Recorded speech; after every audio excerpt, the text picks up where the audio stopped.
nakakamkam sa lupa ko. Sisiguruhin ko na sasamahan nila ako sa hukay. Tignan mo nga siya. O, titingin na ako. Nakatingin na ako. Okay na ba? Huwag na, hindi lang tingin yan.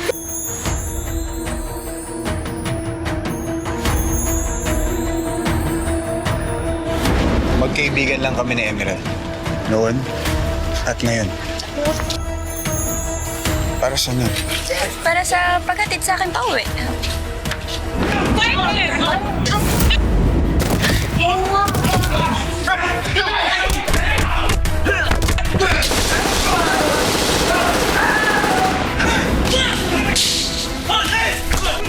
Stella, dito ka lang.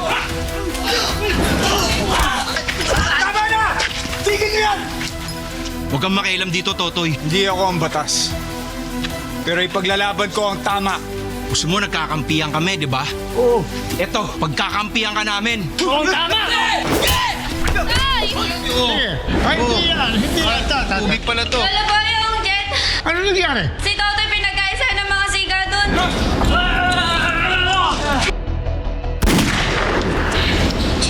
Hindi sila tunay na killers.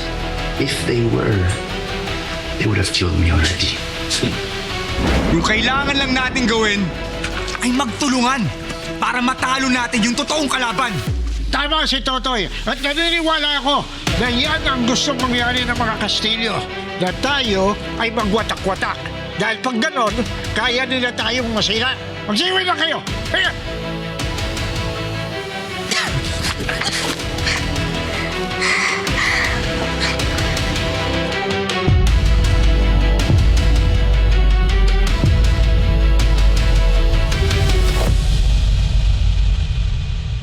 Kayong dalawa na ang kumausap kay Totoy.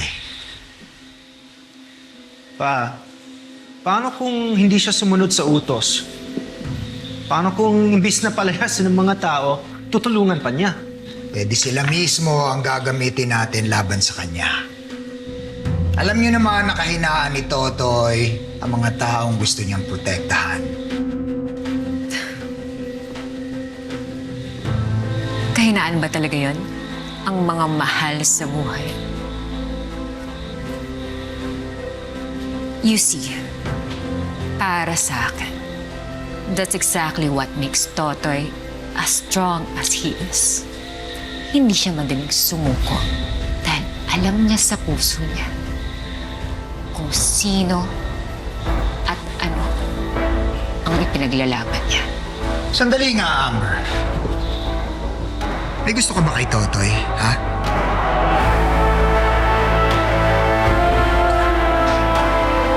I'm just saying, nahigit pa siya sa kung anong tingin niyo sa kanya.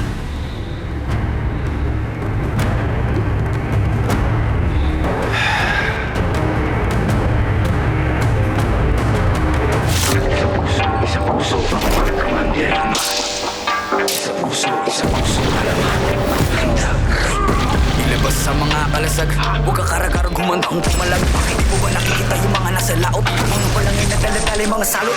Mga katawan na katawan ng bakal. Wala tayong labang bukawa sa kawal. Pero pa sama-sama natin palibutan. Yung wala lang kung hindi sila kilabutan. Patalas yung mga panamalaraw. Sumigaw wag kayo kahit kumalaw. Sa uwagin na so, kapag kanilang balikin, malaki ng palaso. Wala mo pumanday, masalungkat. Hinay ka lang ng mga gimbal.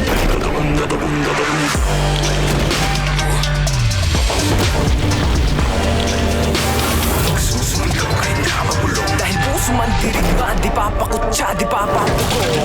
Puso man dirigma, di papadikta at sila yung napuputan, sila yung nagalo ko pala sa tinalupan. Kami yung panalo pero bakit parang kulang? Para ba sila yung nagitahit ng muhunan? Teka sandali, bakit ko yung nabura? Ako na mo pala, ako yung nakatira. Pero ito ulit para ditang bimbo. Baga to sa para sa yung tamyento. Sino ba nagpapapapel? Mga pangalan na tinala sa papel. Pati mahal mo ka na pumapel. Kung hindi na kasi nagawa sa papel. Wala mo kumanay, masalungkat. Maghintay ka lang ng mga timbal.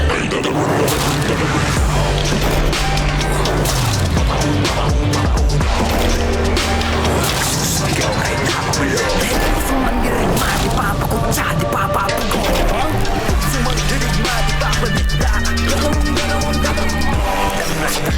Maraming mga buhay na wala sa pagkapi. Mga bayan hindi mailibig mga labi. Pero may dalawang labi lang nakabuko na mithi. Pagdating ng buka, di white sa wakas ay nakaiba. Wakay na rin at nagong bituin na isang araw. Sa wakas tayo rin nakaisang araw. Pero di natin namamalaya, meron na palang ugay. Magpalit ka mayaman na nako. Dahil di mo pa nakikita yung mga naslaw. Bagong mapunta na wala mga salo. Maghintay ka lang na mga aking balik. Ay tatagong, tatagong, tatagong.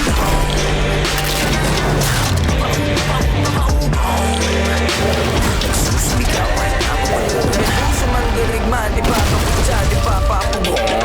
Sa mandirigma, di pa padikta. At tatagong, tatagong, tatagong.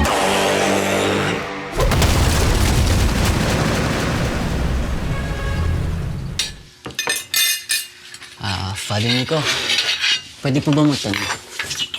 O sige. Mahirap po ba maging sundalo? Kung nasa puso mo naman yung pagiging sundalo, hindi mahirap. Katulad ko, madali naman sa akin ang trabahong pinagagawa sa akin. Dahil nasa puso ko. Eh di kung ganun, Father Nico, pareho lang po pala tayo eh. Buong buo po yung loob ko maging pulis balang araw. Ibig sabihin po ba nun, madali na lang po yung trabaho para sa akin? Madali na. Madali lang yung kung trabaho lang ang aalalahanin mo. Pero kapag nasa kamay mo na ang batas, napakadaling mabulag o matukso sa kapangyarihan. Kaya ang tunay na pagsubok ay kung mapapanatili mong tapat ka sa iyong mga tungkulin. Salamat po, Father Nico. The best talaga kayo mag-advise.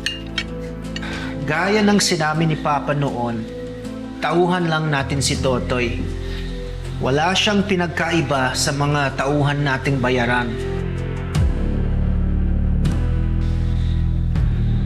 With all due respect, hindi yan yung sinabi niyo tungkol sa kanya noon. Papa. Amber, oo.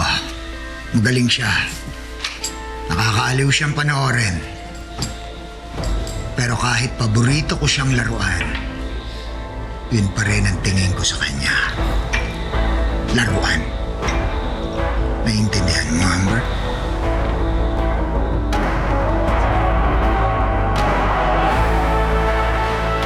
Well, I just think it would be too foolish to underestimate Totoy Bato.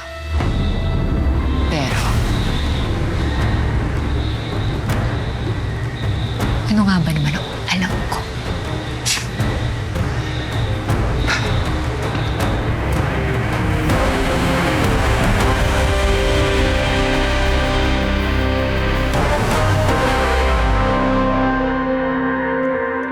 Father Nico, nagkajowa na po ba kayo? Bago kayong naging pare. Ano ba akala mo sa akin? Di syempre, lalaki din naman ako. Nagkonobya ako, may niligawan ako. Kung ganun, Father Nico, paano niyo po niligawan yung jowa niyo noon?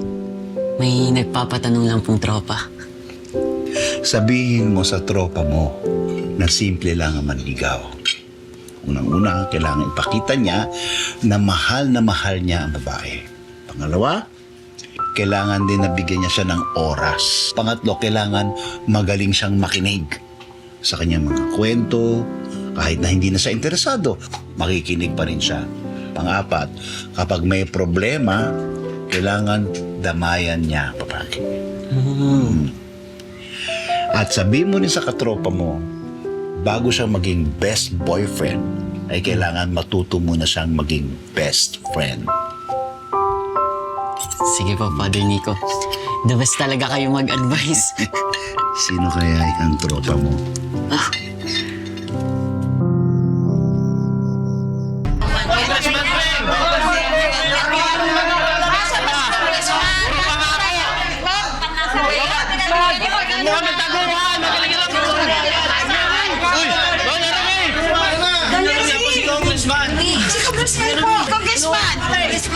Dali lang.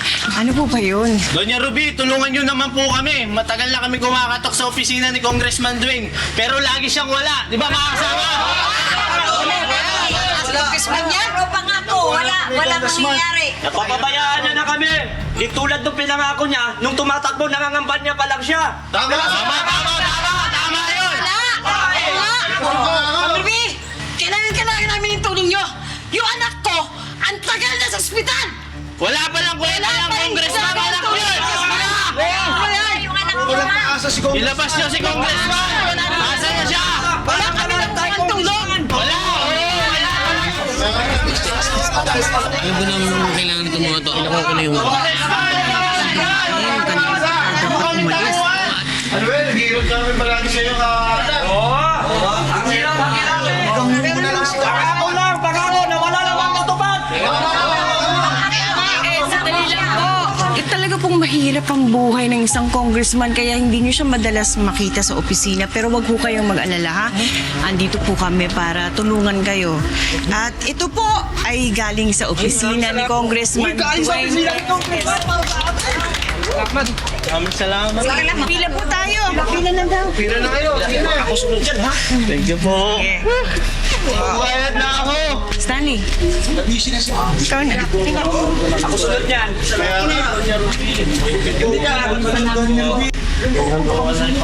Maraming salamat. Salamat po, madam. Salamat. Father! Oh, Kuya Jet, so father, ba't ngayon lang kayo? Anong nangyari? Napatrobo na naman to si Totoy Bato. oh, Kuya Jet, ba't di nyo ko sinabihan? Eh di sana may rest back kayo. Kuya Totoy, ano nangyari? Nun? Anong rest back dyan? Maupo ka nga dyan. Ay, Akala ko ba gusto mong maging pulis? Ang pulis, hindi nakipagbasak ulo. Tingnan mo, Totoy, ginagaya ka na, oh. Yung mga gang dito, nag-aaway. Chong, nigilan ko lang naman sila eh. Nilabas nila yung sama ng loob nila sa akin. Pero huwag ka magalala. Bandang huli, ako pa rin sunod nila. Father, huwag na pong pagalitan si Totoy. Father, huwag na ako tititigan ng ganyan. Nakakatakot po eh. Eh, nasa tama naman po si Totoy. At tingin ko. Alam ko naman yon. Chong, father, paano po natin sila tutulungan kung sila mismo ayaw nila tulungan yung sarili nila? Sinisiraan nila yung isa't isa. Hindi sila nagbibigayan. Nagpapatayan sila. Paano naman tayo gagawa ng mabuti kung mamasamain lang nila?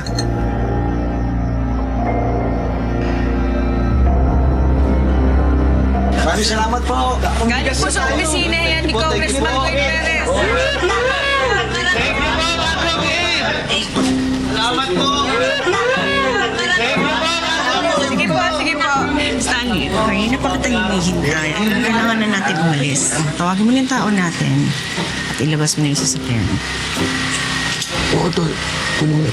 Magmamadali tayo. Maraming salamat po. Masaya po kami makatulong sa inyo. Maraming tulong po ito sa amin. Maraming salamat. Hindi ba ganyan nga ang sinapit natin sa Pok Paraiso? Ginaan na natin yon, di ba? Gusto natin gumawa ng mabuti, gusto natin tumulong. Anong nangyari? Tinaboy tayo ng mga tao doon. Di ba? Gusto ko nga magalit, gusto ko magiganti.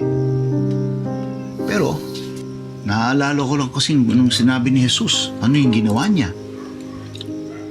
Kung paano siya naghirap, kung paano niya tinanggap, paano siya nagpakasakit, ipinako pa nga sa krus, di ba? Pero sa huli, pinaglaban pa rin niya kung ano ang tama, o ano ang dapat.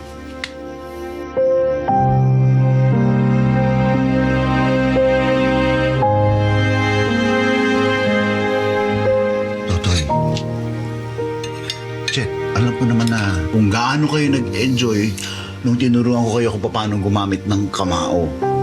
Pero sana huwag niyo naman kakalimutan yung mga ibang bagay na tinuro ko sa inyo tulad ng pagmamahal, ng pagpapatawad.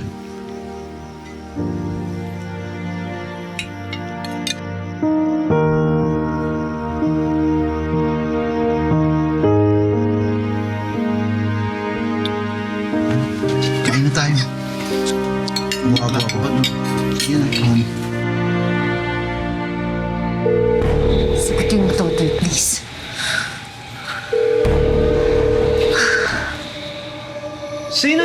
tinatawagan mo? Wala.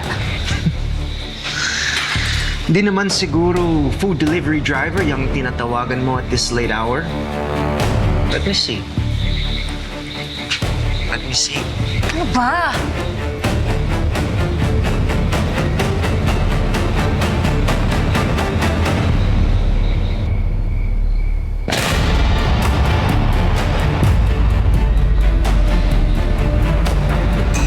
I knew it.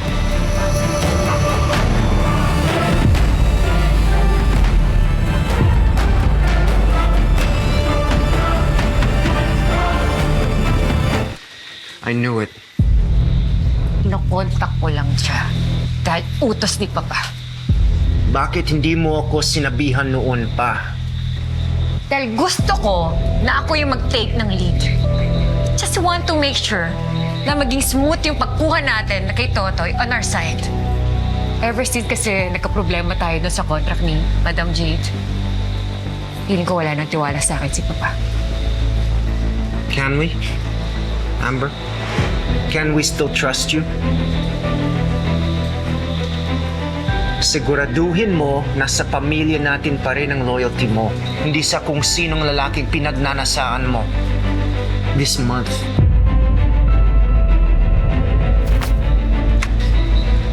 Think about that.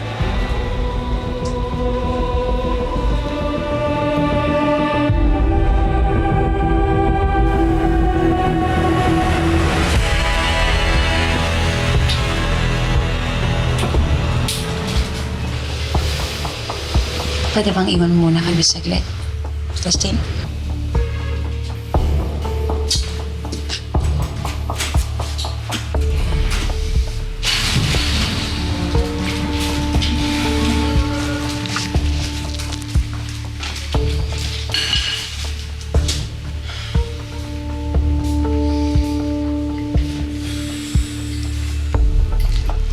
Nakita mo, Jade, kung ano ang nangyayari kapag hindi mo ginagawa yung trabaho mo ng maayos. Kitang-kita ko na. Ganyan ka ba talaga ka-hands-on sa mga negosyo mo, Congressman Glenn? Sa bagay, makes sense naman. Minsan kailangan itry mo muna yung produkto mo para maintindihan mo. Sorry. Natunaw yung yelo kasi ang hot mo.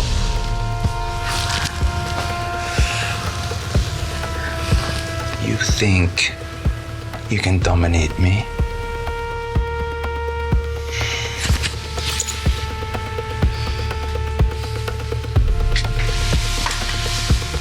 Okay.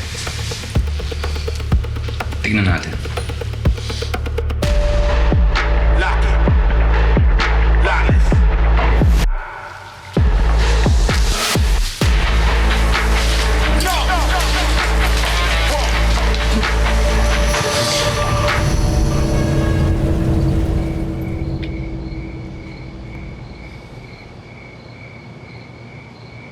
Nakita ko kayo ni Stella. Magkasama. Ano? Eh, baka kasi inatid ko siya. Kasi ayoko mapagtripan yun. Alam mo naman, lagi akong gentleman. Ah. Yun na yun? Oo. Parang ang sweet-sweet niyo.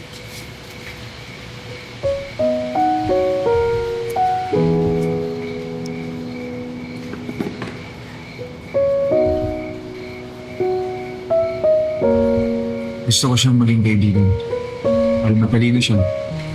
Mabait. Ang dami ng tinulong sa amin. Lalong-lalo na nung nagkasakit si Chong father. Ganon? Para namang hindi lang kaibigan yung tingin niya sa'yo. Ikaw, ano ba nararamdaman mo? Gusto mo ba siya?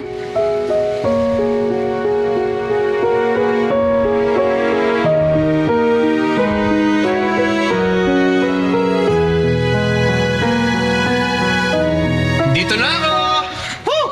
Grabe, alam mo may chichismis ako sa inyo. Sobrang tagal magluto ni ate ng pansit. Parang dapat meron ka pang ichika. Ano na naman yan? Kumain ka pa, no? Kaya ang tagal mo, no? Kumain ka pa, no? Ay, naninisi ka ha? Kompleto pa to. Gusto mo may mangling ako? Ayoko! Ikaw!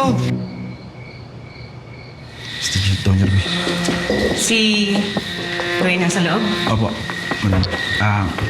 Don Yorme, pasensya na. May meeting po kasi siya ni Ma'am Jade. So? Dustin, pipiliin mo tinatalong. Alamin mong lugar mo, Dustin. Gusto mo ng clue kung saan? Hindi sa harapan na dadaanan ko. Umalis ka dyan kung ayaw mong burahin kita sa mundo. Sige po.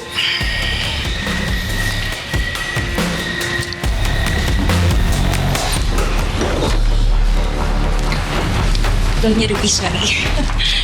Tinutulungan ko lang po mag-relax si Congressman Dwayne. Labas.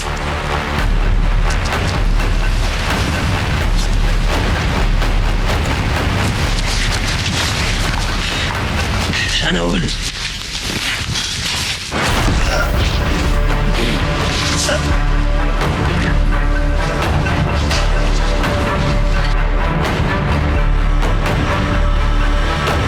Alam mo?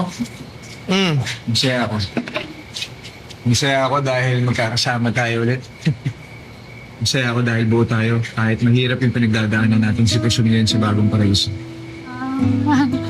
Parang nasobrahan ng sapak yung mga siga dito. Masyadong naalog yung isip. Masyadong naging senti. Okay ka lang ba, Toy? Ayos lang ako. Ayos ka lang ha? Sigurado ka? Pero, alam mo, meron lang akong sasabihin. Paano tayo makukumpleto niyan? Parang kulang tayo. Hindi naman tayo kumpleto. Yung isa, nawala na sa landas. Si Dwayne.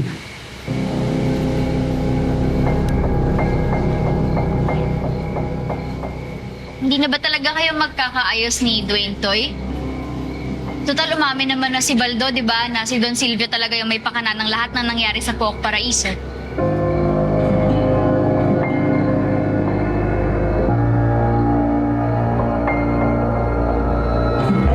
Mahiya ka na nga. Congressman ka pa naman. Piliin mo naman mga dumidikit sa'yo. Hindi yung puro arena inaatupag mo. Dwayne, nag-aalala kami para sa'yo. Mas grabe pa sa madumi yung babaeng yon. Ayoko nang makita ang pagmumukha niyo dito.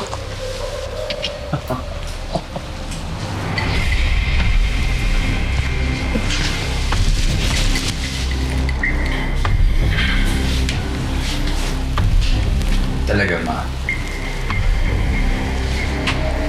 Nanggaling sa'yo. Marami siya.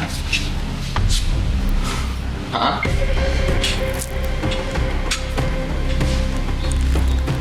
Eh, di ba nga?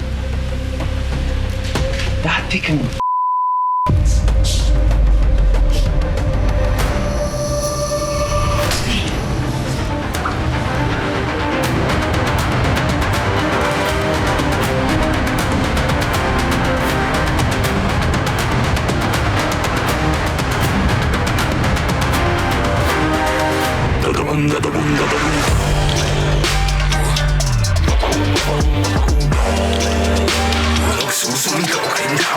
Dahil puso man dirigma, di papakutsa, di papapugo. Kung humingi kaya tayo ng tulong sa kanya. Total, mortal na kaaway naman ang pamilya ni Dwayne yung mga Castillo. Siya ang nagpalaya sa amin sa Pook Paraiso. Hinding-hindi ko siya mapapatawad sa ginawa niya sa amin. Pagpatuloy mo lang yan, Congressman Perez. Tandaan mo, masakit ang pagbaksak kung masyado kang mataas. Alam ko namang hindi ka masamang tao, Baldo. Magtulungan tayo. Pabagsakin natin si Don Silvio. Saan na naman to? Kailangan nyo lang itumba si Boyong Trinidad.